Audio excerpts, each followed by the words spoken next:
আমরা মেয়েরা জীবনে সর্বপ্রথম কি চাই? একটা মেয়ে কি চাই?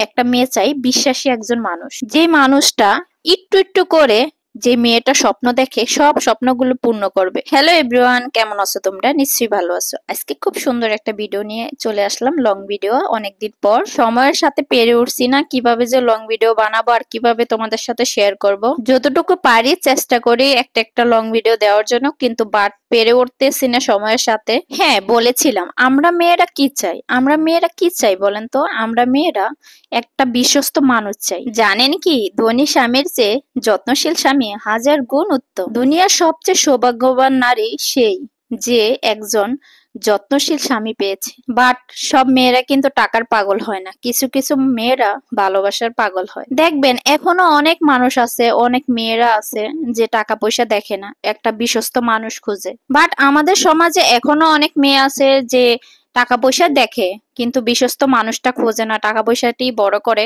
কিন্তু আপনি দেখেন এখনো সমাজে ভালো মানুষ না থাকলে পৃথিবীটা টিকে থাকতো না। ভালো খারাপ নিয়েই তো এই পৃথিবীর মানুষ। ভালোর ভিতরে খারাপ লুকিয়ে থাকবে আর খারাপের ভিতরে ভালো লুকিয়ে থাকবে, এইটাই তো জীবন।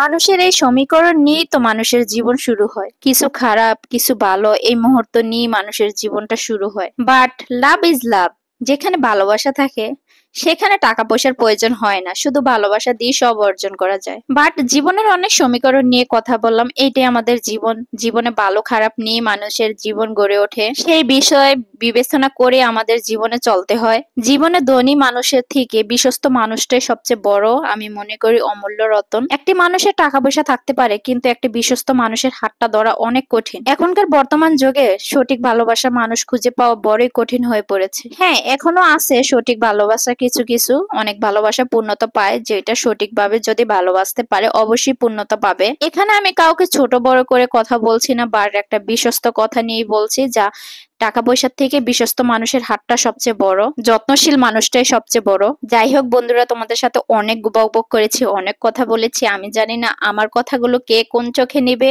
এখানে আমি পেঁয়াজ কাটতে গিয়ে আমার চোখের অবস্থা পুরাই 12টা বেজে গেছে, মানে চোখ মেলতেই পারতেছি না। আর এখনকার পেঁয়াজ গুলো এত জাজারো, বাট পেঁয়াজ কাটতে পারি না। পেঁয়াজ কাটতে গেলে আমার অনেক কষ্ট হয়, আমার অনেক চোখ জ্বালা পোড়া করে। বাট কি আর করব, পেঁয়াজ তো কাটতেই হবে, কারণ রান্না বান্না না করলে খাবে কি সবাই ফ্যামিলির সদস্য।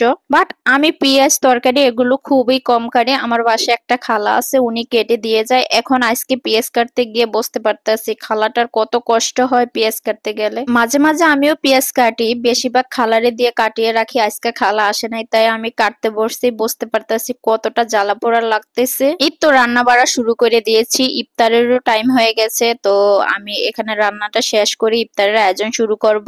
যাই হোক এভরিওয়ান, আবার নতুন ভিডিও নিয়ে তোমাদের সামনে চলে আসবো, নতুন নতুন ভিডিও নিয়ে। সেই পর্যন্ত আমার জন্য দোয়া করবেন, আপনাদের জন্য দোয়া রইলো, ভালোবাসা রইলো। রমজান মোবারক, আল্লাহ হাফেজ, ঈদ মোবারক।